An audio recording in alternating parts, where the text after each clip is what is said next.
Ladies and gentlemen, welcome back once again to Kenyan Media Analysis, and as usual, I'm going to be your host.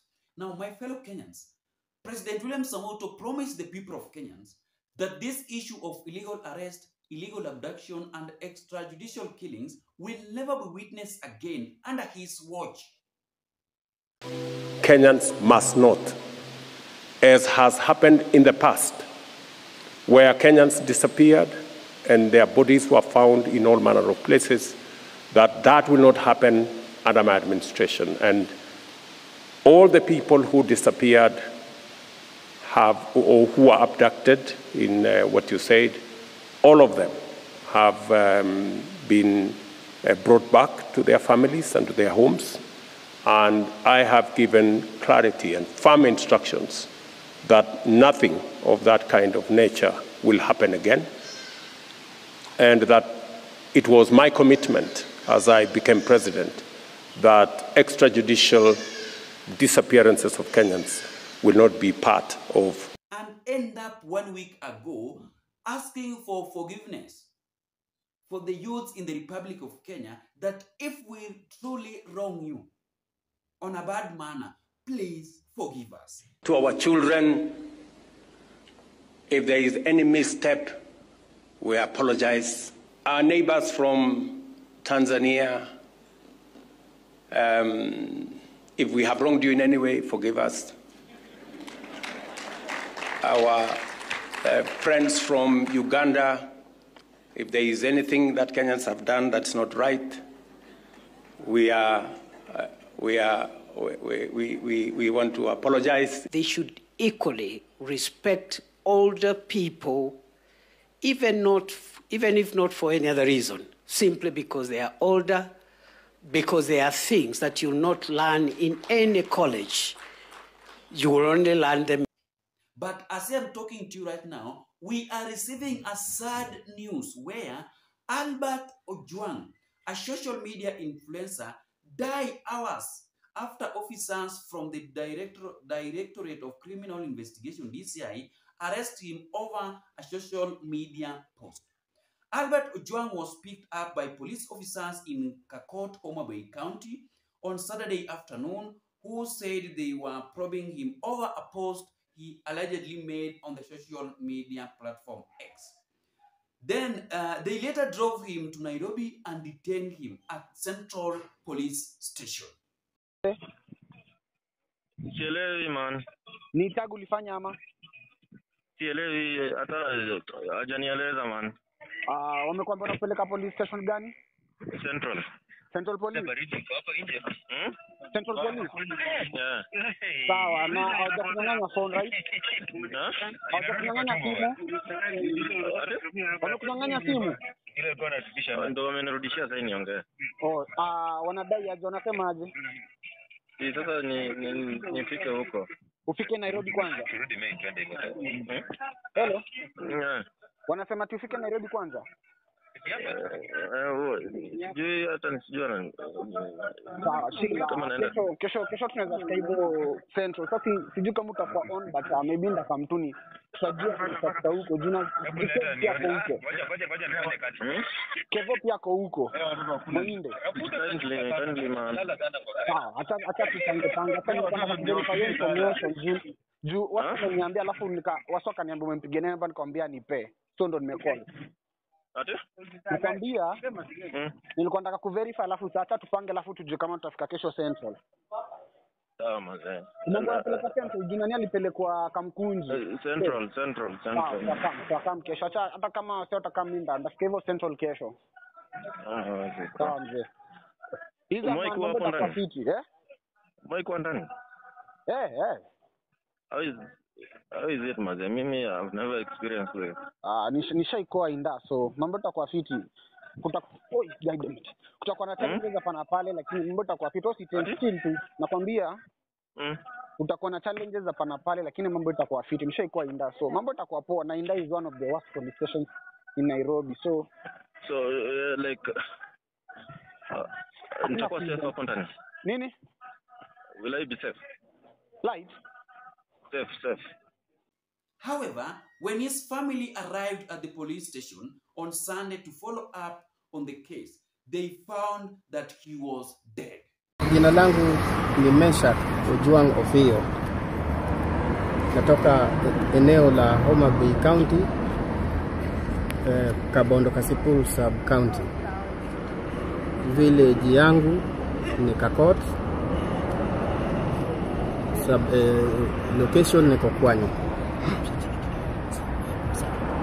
Kufikia jana mchana mwendo wa saa 7, baada ya kufanya kazi ya shamba asubuhi na familia yangu, kijana wangu ametengeneza shamba la mboga hapo chini ya boma. Yeye alikuwa anashughulika na mboga yake, na mimi nashughulika na mambo ya kupalilia mahindi.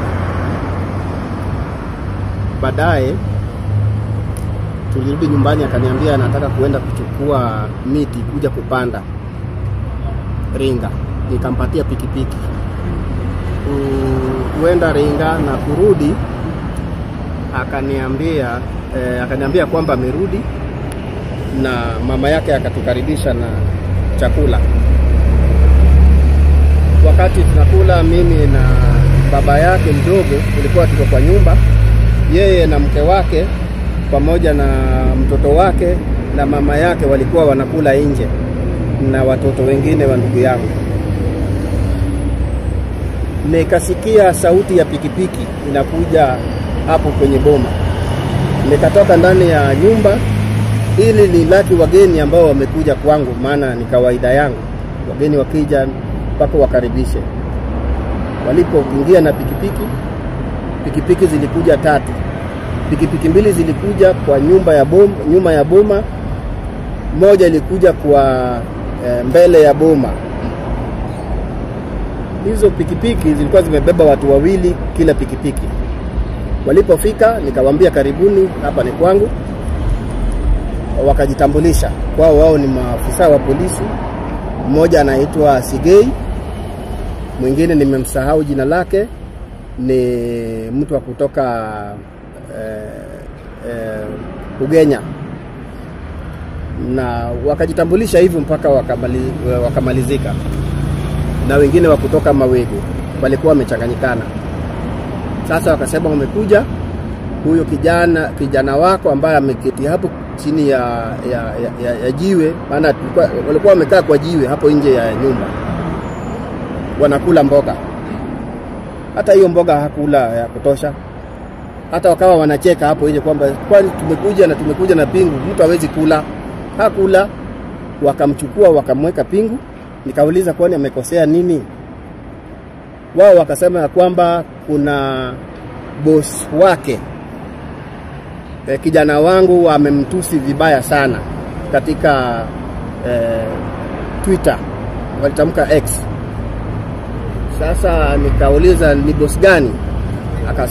Wakasema huyo bwana Segei. Akaniambia kwamba mzee, usiongee maneno mengi, wewe tufate police station Mawegu. Nikashika njia, maana wamemweka katikati, mmoja mbele mmoja nyuma, yeye amekaa katikati.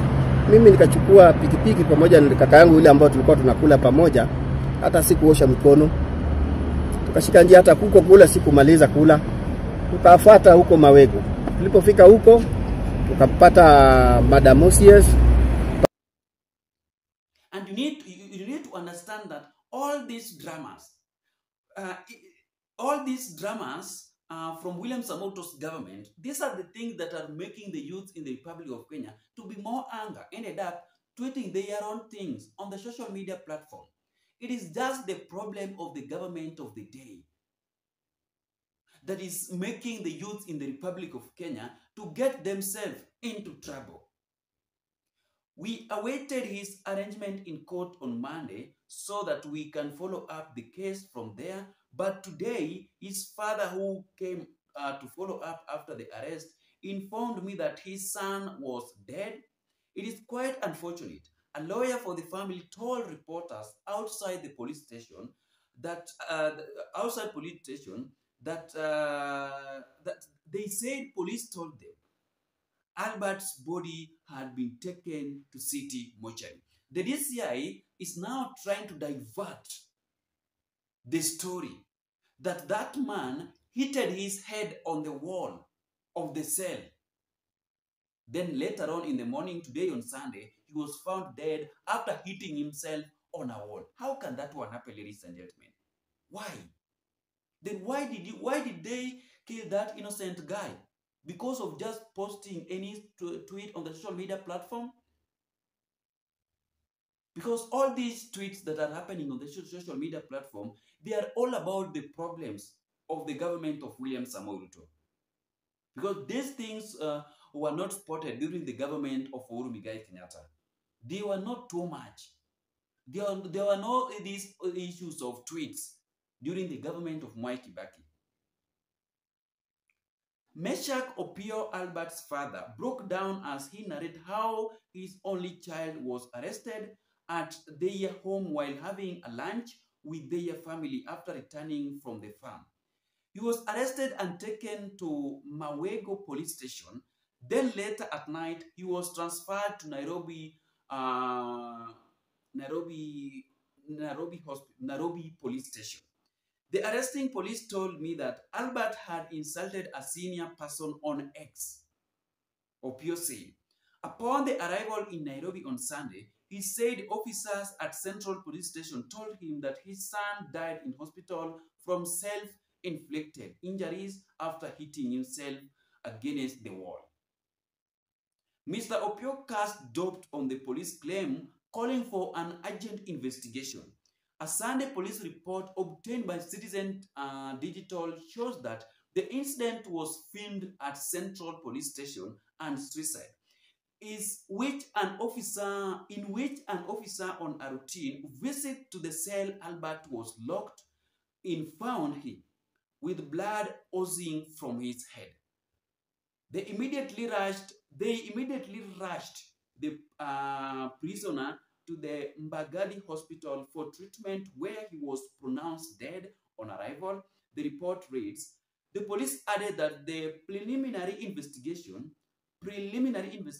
showed that Albert, who was booked in for the offense of false publication, sustained head injuries by hitting his head severely against the wall inside the cell. In a press statement on Sunday afternoon, the National Police Service said that the Independent Policing Oversight Authority, IPOA, had launched a probe investigation into the matter. That is the statement that have been scripted by Citizen TV, by Citizen Media. The truth must be told, ladies and gentlemen. The government must give the people of Kenyans, especially the people from Migori, a clear indication due to the death of a social media influencer who died because of posting a tweet on the social media platform that really offended up a national public figure under William Samoei Ruto's government. It is high time for the people of Kenyans to also stop following up President William Samoei Ruto from his social media handles. Why am I saying that?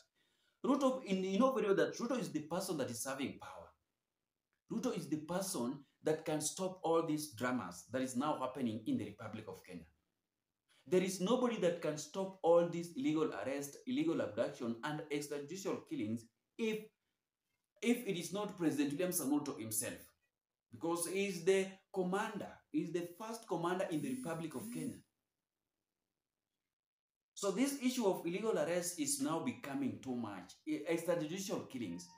It is just one month ago when Kasipul Member of Parliament, Sir Charles Ungondo Were, was assassinated like a chicken 30 minutes after leaving the Parliament.